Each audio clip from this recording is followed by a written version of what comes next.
welcome, Minister. I have to say that we were discussing this on the Joint Oireachtas Committee. We've obviously been discussing this piece of legislation.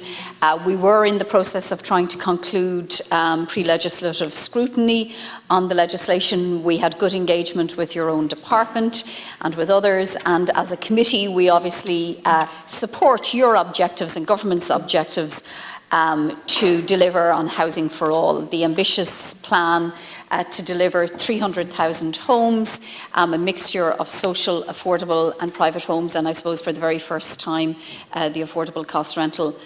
We also support government's objectives to facilitate and increase and champion the delivery of renewables and offshore. We're a leader on onshore wind energy, but offshore wind energy presents such an enormous opportunity for our country, and not just for ourselves, but indeed for wider Europe, for energy security, for energy sustainability, and to help us achieve our climate objectives, our climate action objectives. And we support all of those efforts. We really champion, I suppose, as a committee, I think there's unanimity around our ambition to have strong, independent, objective planning processes so that the general public can have confidence in our planning processes. And that brings me to the disappointment, I suppose, that we have been unable to complete our pre-legislative scrutiny in advance of consideration of this really, really important piece of legislation. And it is urgent. I agree with you, Minister. I don't think the urgency to solve the housing crisis can be overstated. And so on that basis, the Fianna Fáil group will obviously be supporting and looking forward to progressing the legislation, and any legislation, I suppose, that can enable our local authorities, approved housing bodies, and anyone who wants to help to solve the housing crisis, solve our energy crisis, and restore public confidence in our planning system. And I think this legislation aims to do all of those three things. The legislation aims to facilitate, to ensure that there is independent, transparent and strong decision-making in terms of our planning processes. I commend you, Minister, for ending the strategic housing development process and for introducing the large-scale residential development planning process. That has done a number of things. It has restored decision-making at a local level. I believe, our party believes, that the primacy of our democracy is at a local level. Our local governments are independent authorities in each of their jurisdictions. They work in partnership with central government, and it is our job to ensure that they are equipped and enabled to deliver for their communities.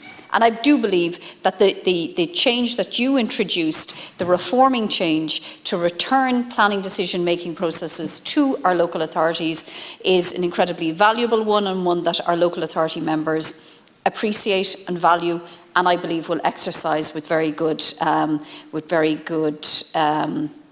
effect for their communities.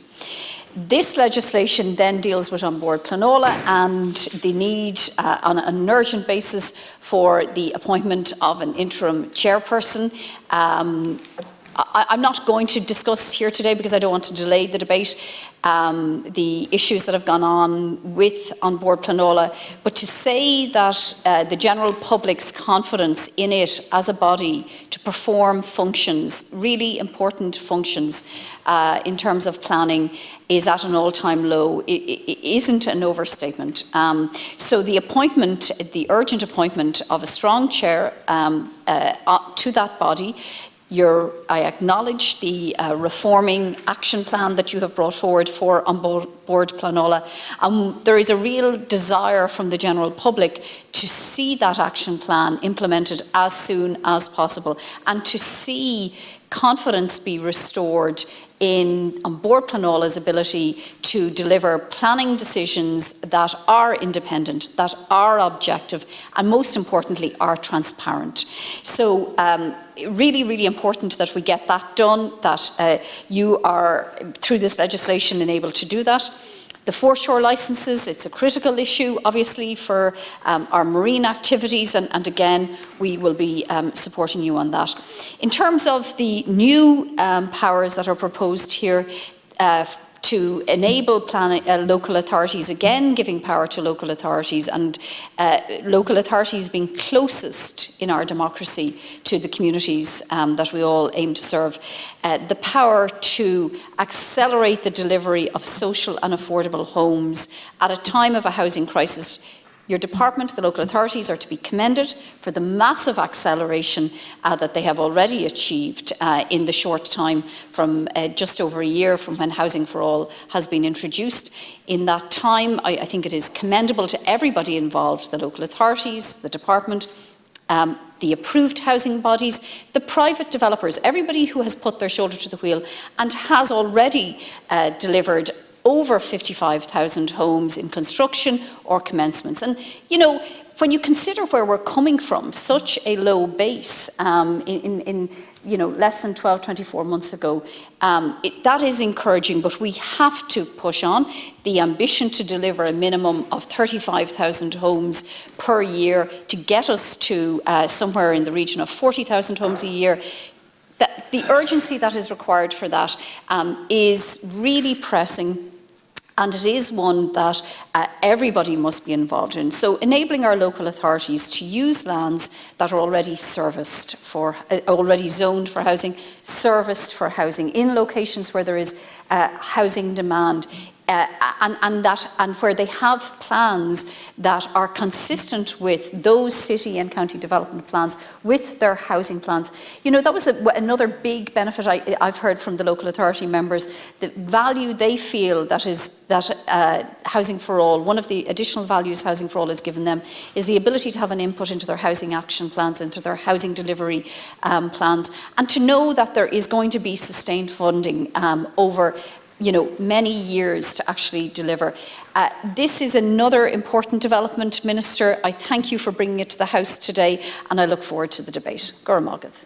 Senator, now I want to call